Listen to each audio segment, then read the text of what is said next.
जिंदगी में कई बार ऐसे पल आते हैं जब हमने अपने ही विश्वास पर संदेह होने लगता है। और एक ऐसे ही पल एक छोटे से शहर में एक स्टूडेंट के साथ आया। वीडियो को जाने से पहले वीडियो को लाइक एंड चैनल को सब्सक्राइब कर देना। चलिए वीडियो को स्टार्ट करते हैं। एक दिन कानपुर में एक नया स्टूडेंट रवि कॉलेज में दाखिल हुआ। उसका चेहरा काफ़ी शांत और गहरी थी, जैसे कुछ गहरी राज छुपा हुआ हो। उसने किसी से कुछ बात नहीं की और सीधा अपने कमरे पे चला गया। कॉलेज का पुराना स्टूडेंट में से एक स्नेहा ने रवि को देखा और महसूस किया कि रवि में कुछ अजीब सा है। स्नेहा ने अपने दोस्त रोहन से ये बात कही, रवि में कुछ अलग है और कुछ छुपा हुआ है। रोहन ने उसकी बात पर इतना ध्यान नहीं दिया और ये बताने लगा कि शायद वो कॉलेज में नया एडमिशन लिया है, इसीलिए हम उसके दोस्त होने चाहिए, इसलिए वो शर्मा रहा है। तो और बात कुछ अलग थी। स्नेहा को रवि का चेहरा पर छुपा हुआ राज से डर लगने लगा था। वो उसके पीछे पड़ गया ये जानने के लिए कि रवि इतना शांत और गहरा क्यों है। एक दिन कानपुर का सारा कॉलेज और स्कूल छुट्टी थी। तो रोहन ने प्लानिंग किया कि आज रात 12 बजे रवि का घर में जाएंगे और पता लगाएंगे कि रवि ऐसा क्यों है।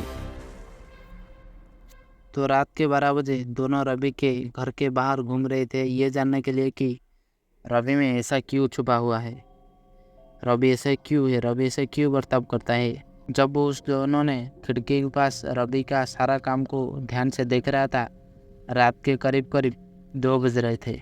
नेहा और रोहन ने देखा कि रवि एक बंदे के साथ बकरी का कच्चा मांस खा रहा था। ये देखकर स्नेहा ने रोहन को पूछता है, ये क्या खा रहा है, ऐसा खा रहा है, आज में तो ऐसा बर्ताव करता है कि जैसा कोई ब्राह्मण परिवार का लड़का हो, ऐसा क्यों ये कर रहा है।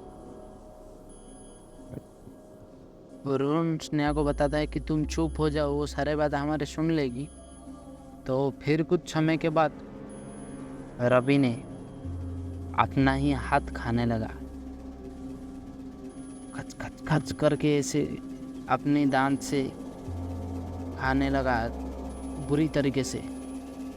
जिस टाइम वो खा रहा था ना, अपनी कमर पे बैठ के अपने ही हाथ, उसका चेहरा नॉर्मल नहीं था, काफ़ी डेंजरस और क्रिस्पी दिख रहा था। ये दोनों देखकर वहाँ से इतना जोर से भागे कि इन दोनों का कोई ठिकाना ही नहीं था। स्नेहा और रोहन दोनों मिलकर प्लानिंग की कि कल सुबह रवि जब कॉलेज में आएगा, ये सारे बात हम लोग उसको बता देंगे, ऐसा तो क्यों कर रहा है, तो कौन है और क्या हुआ कॉलेज में। उसके बाद में रवि को कॉलेज में कोई भी नहीं दिखा। वो बंदा कौन था, कहाँ से आया था, उसका कुछ भी पता नहीं था। और वो बंदे जिस कमरे में रह रहा था ना, वहाँ पे उसका कुछ भी सामान नहीं था। ये सारे बात देखकर रवि और रोहन दोनों देखते ही रह गए। तो ये थी हमारी पूरी कहानी। एक सच्ची घटना है। और आपको ये घटना कैसी लगी, आप हमको कमेंट पे बताइएगा। तो आप भी किसी कहानी को यूट्यूब पर लाना चाहते हो तो हमारे टेलीग्राम पे हमको स्टोरी शेयर कर सकते हो। वीडियो को पहली बार देख रहे हो तो वीडियो को लाइक एंड चैनल को सब्सक्राइब कर देना।